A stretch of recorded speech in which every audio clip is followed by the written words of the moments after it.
Matthew Alcoholic. Yeah, thank you guys for the meeting. Thank you for sharing, James. 3 years. Never thought it was possible.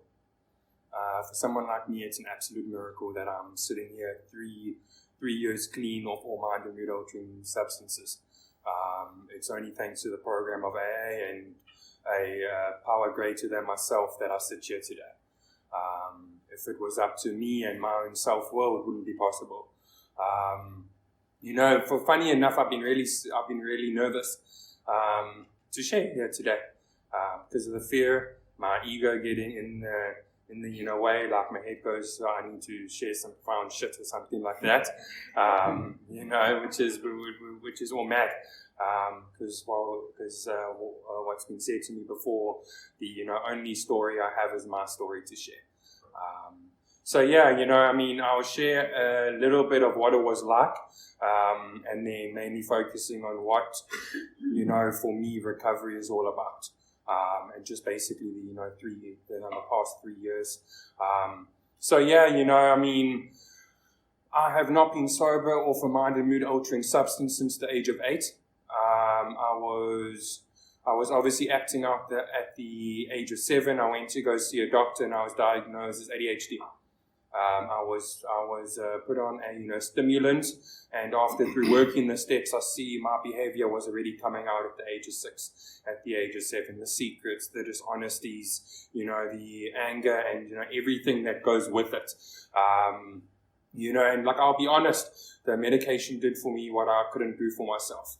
Because already at that age, there was that fear, there was that separate and, apart from, feeling, and that, just longing to be a part of a community, longing to be a part of people around me, and that's what the medication did for me.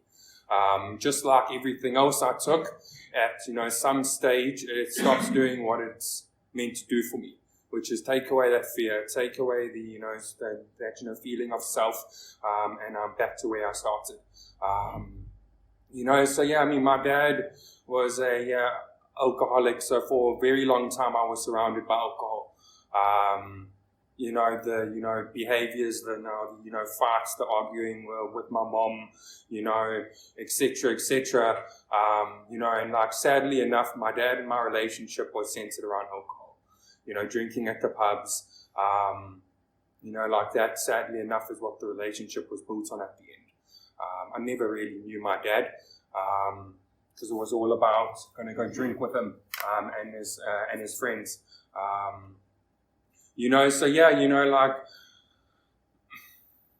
Basically throughout my high school career, throughout my teens, I was utterly incapable of living life on life terms. I have always had to find something outside of myself, whether that be money, whether that be drugs, whether that be alcohol, whether that be relationships, just to feel somewhat okay.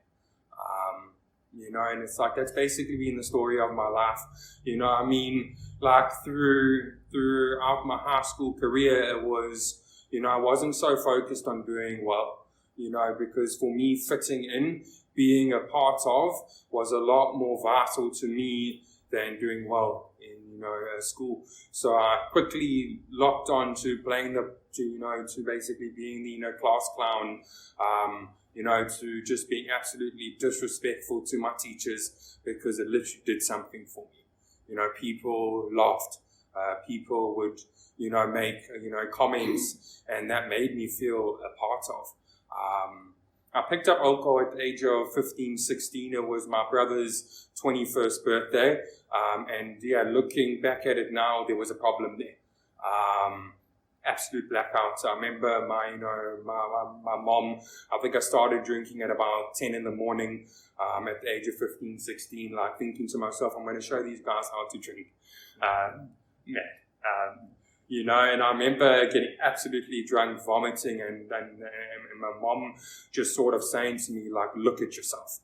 What is wrong with you? Sort of vibe, I carried this mad idea that if I just didn't drink like my dad did, if I just didn't behave like my dad did, I wouldn't be an alcoholic. I could learn from his mistakes. Little did I know that I've already started on a journey where the only way out at the end for me was to get help from AA. Otherwise, I would surely die.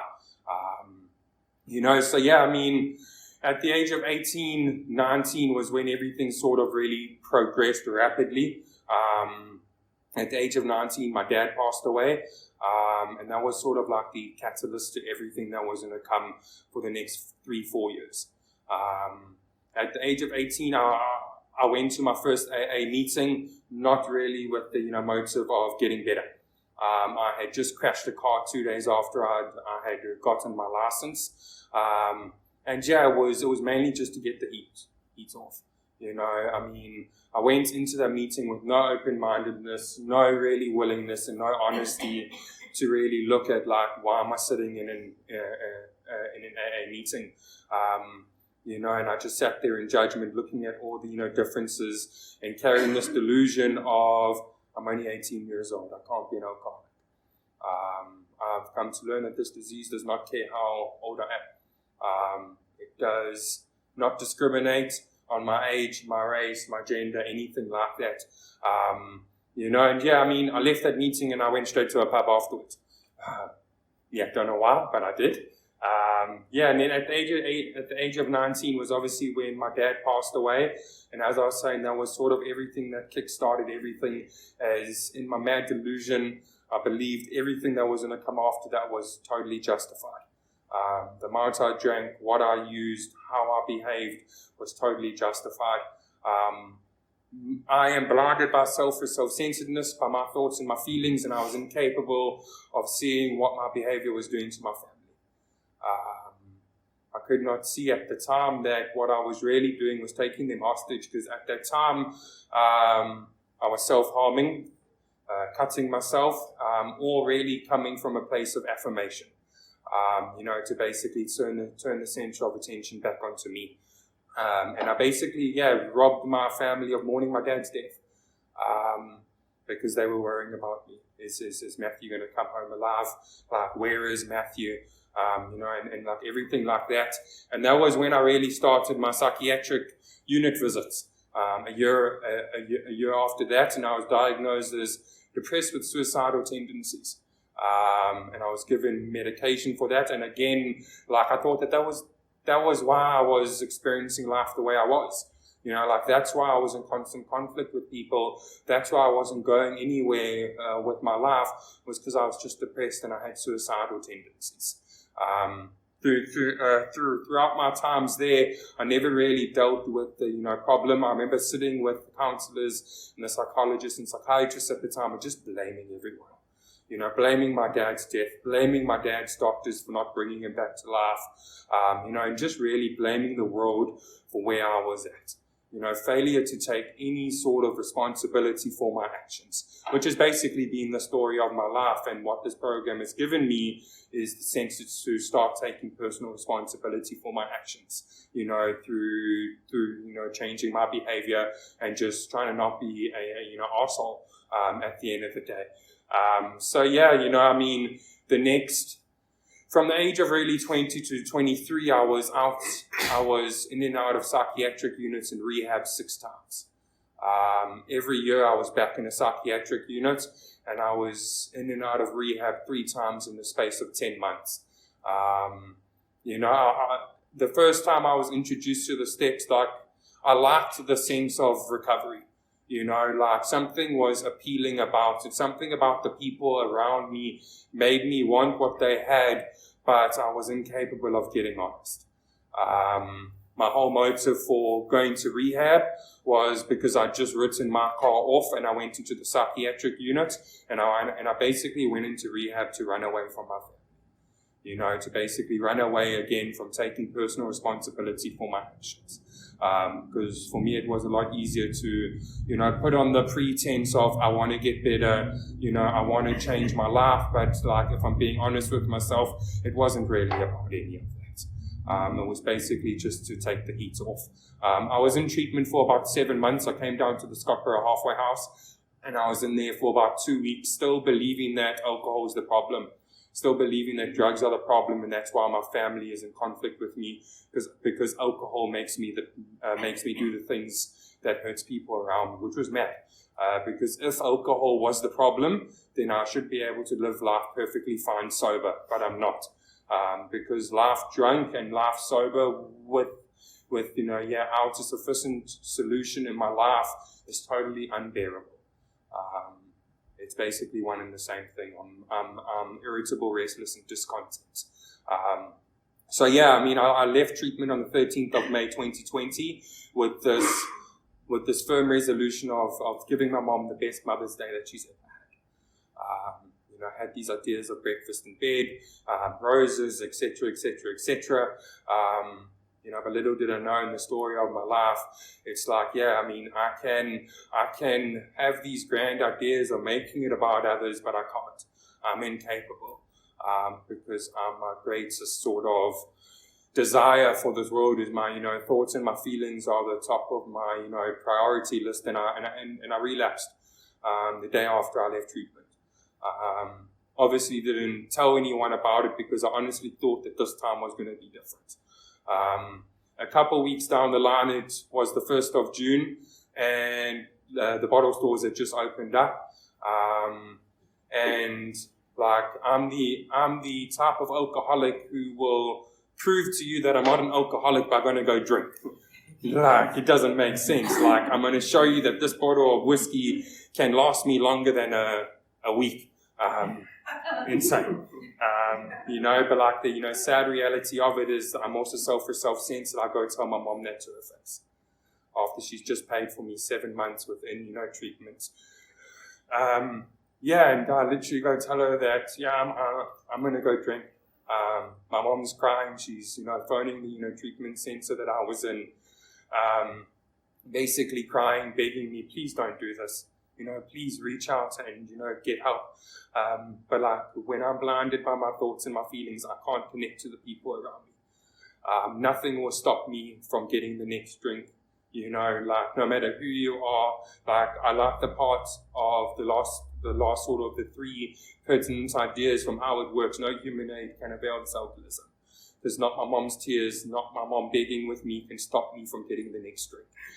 Because that's the only thing I care about. I went and bought alcohol. I remember standing in the line and just getting the sense of, relief. I can't wait to just get this in me, because, living life sober with the, behaviors of the things that I was getting up to, the, dishonesty, secret, manipulation, I need to find relief, because everything gets, too much. And I remember coming home and just basically where all my chapters have ended is me alone in a, bedroom, overdosing on, medication, and drinking alcohol absolutely alone. And that was basically where it ended, for me. I remember my mom coming into the room and basically saying to me, where's the bottle? Where is it? And I don't know how it happened. I don't know what happened that day, that evening, but I believe it was divine intervention from a higher power. Because in the end, for me, it was sort of no sort of fight, I had this expectation of alcohol doing for me what it had always done in the past, and it did not do that. I remember also, you see, sadly enough, as I was sharing, I take people hostage through self-harm. I'm sick like that. So I attempted to cut at my arm, which as I've said, which I've learned through the 12 steps, is all affirmation seeking, because if I really wanted to do that, I would have just gone and done it quietly. I wouldn't have made a big scene about it. And I remember my mom standing at the door and just I don't care if you die. I'm okay with it today, I'm just done with you. And that was probably the best thing my mom could have ever done for me, because my whole life, whilst my dad was alive, and then during my mom's obviously time she's been alive, they've always been my safety net. They've always had to pick up the pieces after me, and they've always bailed me out of the consequences of my actions, whereas for the first time in my life, that safety net was taken away from me.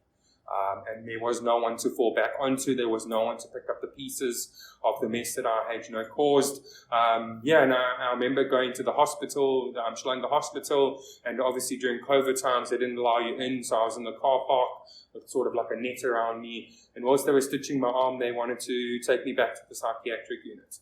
And it was probably for the first time in my life I said, no, that doesn't work for me. I don't have a mental health issue. All I am is just an alcoholic.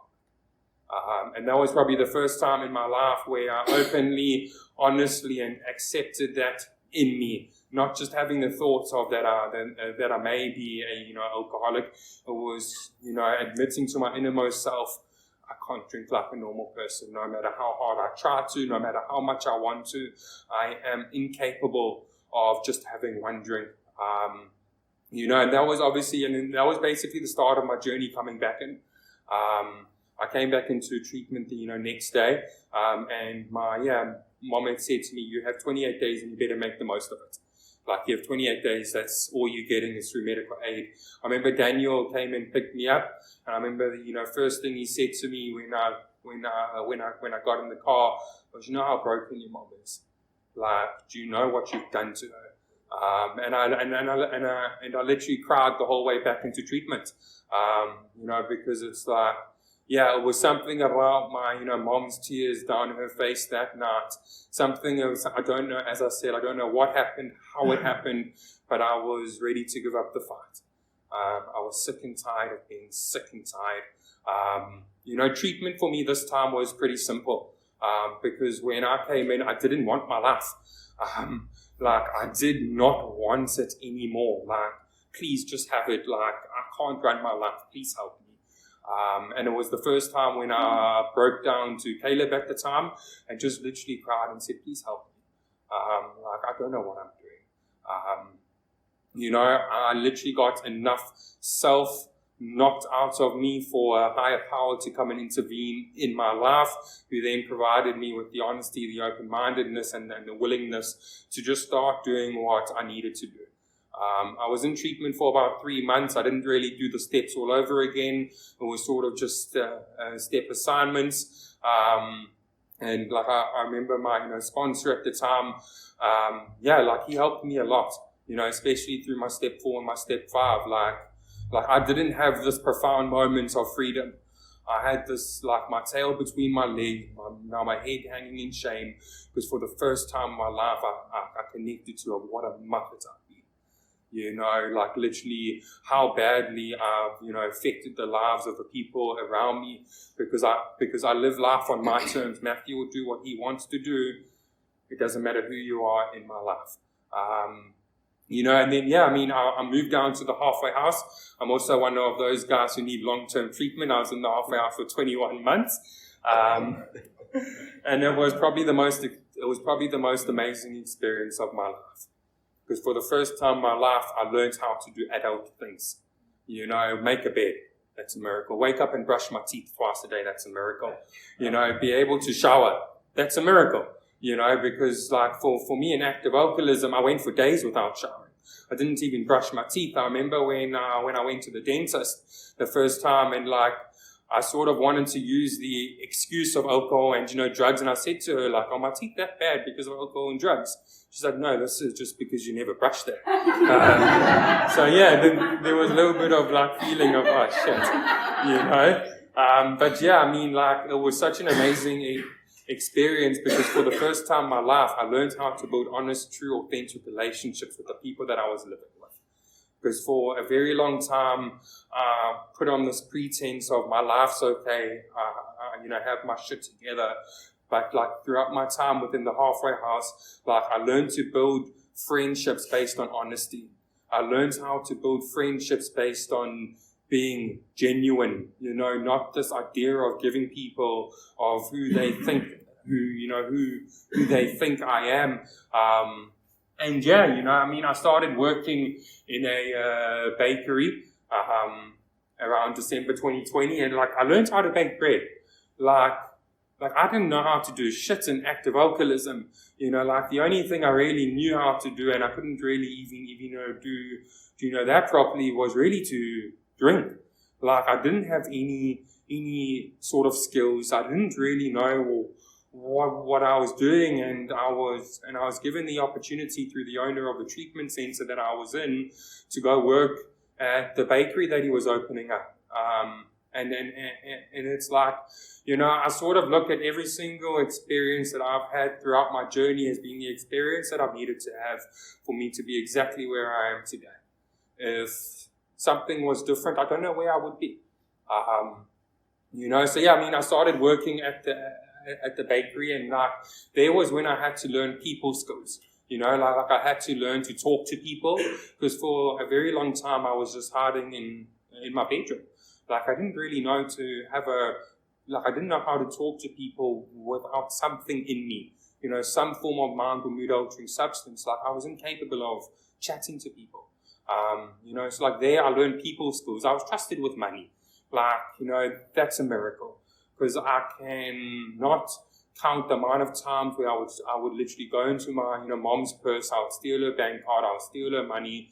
And like that was the way I lived life, just being a thief. Whereas, throughout my time in my journey, like, I've had to learn to be honest, be, willing, be trusting, etc., etc., etc. And it's like, those are the only things that I've been able to learn through the program of AA. Has my journey been perfect? No. I would be lying if I was telling you that I'm this perfect alcoholic who will work a perfect program. Because at the same time, I'm also a human being. I'm going to make mistakes, but that's okay, because this program does not require me to be perfect. It just asks me to do the best that I can, and it's like, that's what's kept me coming back, because I remember just before my first year, like, I literally hold this moment to me, because it was a big reiteration and a big reminder of, I don't need drugs and alcohol to be selfish. I'm perfectly capable of doing that on my own. And I'd literally gone back into this place of Matthew's thoughts, and my feelings are at the top of my priority list. I was in the halfway house, and I was in constant conflict with everyone around me. And my sponsor pulled me aside at the time and like gave me a rude awakening, which led to a spiritual awakening he said to me, like, I don't care if the desire to drink and use has left you. Like, you will pick up again if you carry on behaving like this, and you will not make it back to AA. This is your last chance at getting better, because the way your disease manifests is in the way of self-harm, and I will not be attending your, a funeral. Like, again, like, that was a big eye-opener as to, like, I'm the problem. Not the alcohol, not the drugs, not anything outside of myself. I'm the problem. And the reason why I need to drink is because my behavior is just not okay. And it's like, that was sort of the, turning point for me in my journey, like, where I had to take a good hard look at myself. Just in terms of the things that I've been getting up to, et cetera, et cetera. And I really had to make a choice of, like, do I want to carry on behaving the way that I'm behaving and carry on having the experiences that I want to have, or do I want to make a change? And that was sort of, change for me that sort of started happening. After the bakery, I started working in a hotel. And yeah, that was difficult. I had a boss who was not a very nice guy, as yes, some of you will know, but it was such an amazing experience to practice my program in all of my affairs. I'll be honest, every day I went to work, I was in fear of being sworn at, shouted at, broken things whilst I was there, etc., etc. But I had a loving fellowship. I had have a sponsor who can help me. Like this, program has taught me that regardless of my thoughts, regardless of my feelings, I have a spiritual set of tools to deal with life on life terms. Things that I was incapable of doing before. Anything that sort of went wrong in my life, I had to drink and I had to use. Like, I didn't know any other way to live, until I started working in the 12 steps of AA. I was at the hotel for about 6 months. I was promoted to the senior duty manager, which is an absolute miracle.